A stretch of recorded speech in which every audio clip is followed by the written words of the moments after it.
And do we all feel a moral obligation to finance the police state we see growing up all over the place?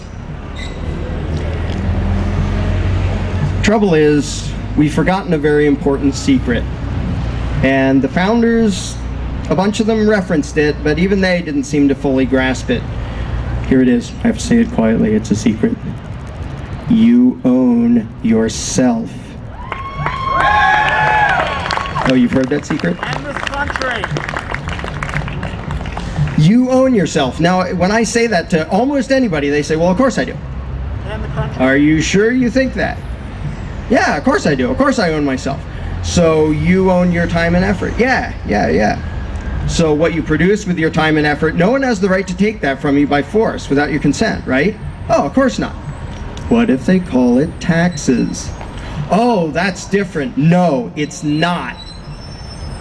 It is not different. If you own yourself, someone calling himself government, someone calling his demands laws and taxes or anything else, it is still theft. And there are some radical wackos in history like Frederick Bastiat who did a great job of explaining that obvious truth, a truth that is completely lost on the vast majority of Americans. And I could go down the list for ages, which I'm not going to do. If you own yourself, would you have to pay rent for the property you already bought? No. What if it's called property taxes?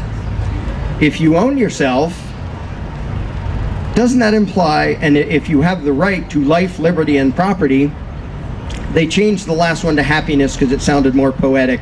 Initially, it was going to be life, liberty, and property, because property is essential to freedom. If I can't make something and own it myself, then what good is my time worth to me if it doesn't belong to me? So back when it was called life, liberty, and property, if you have the right to those things, doesn't that sort of imply you have the right to defend those things against all aggressors? What if the aggressors say, well, we're government and this is law? You know, everybody can see if some thug comes to your house and points a gun at you and says, hand it over because I want it, then it's perfectly okay to defend yourself. But if they call it government and they call it law and they call it taxes, suddenly everyone's perception drastically changes. Suddenly the guy who produced it, who says, wait, I produced this, I want to keep it, he's the evil, nasty, greedy criminal. And the thug pointing a gun at him to say, nope, sorry, goes to the politicians, he's the noble law enforcer.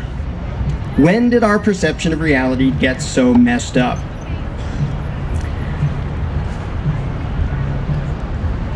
Now,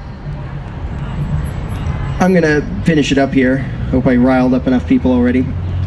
The concept of freedom and being able to defend your liberty sort of implies you have the right to have the ability to defend your liberty.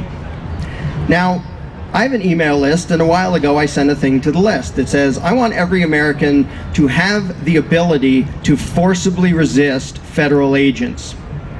As you may expect, it freaked out some people who work over there. And I suspect it would freak out most of the country. What are you talking about? You want people to have the ability to kill law enforcers? Is that what you're saying? Yep. I'm not saying go out and slaughter them wildly.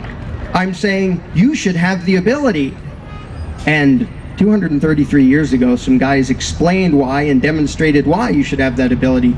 But as scared as people are of that concept, what's the alternative? That you should not have the ability to resist your own government. Which of those scares you more? Because I got to tell you, the idea of a people incapable of protecting itself from its own government, that's really scary to me.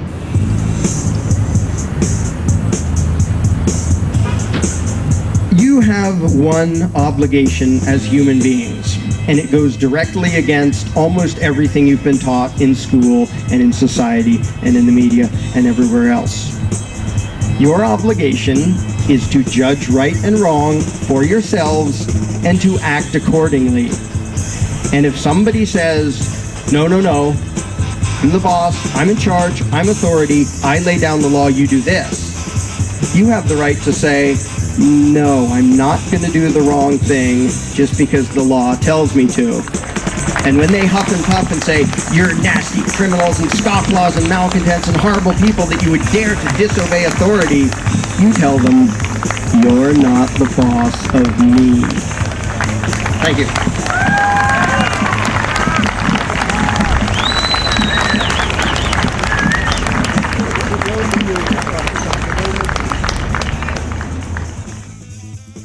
If this speech got your attention and you're ready for more ideas you won't hear in the mainstream media, grab a copy of Larken Rose's new novel, The Iron Web.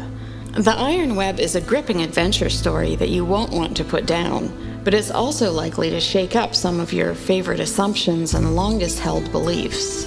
Many books entertain people. The Iron Web is the kind of book that changes people. Do you dare to read it?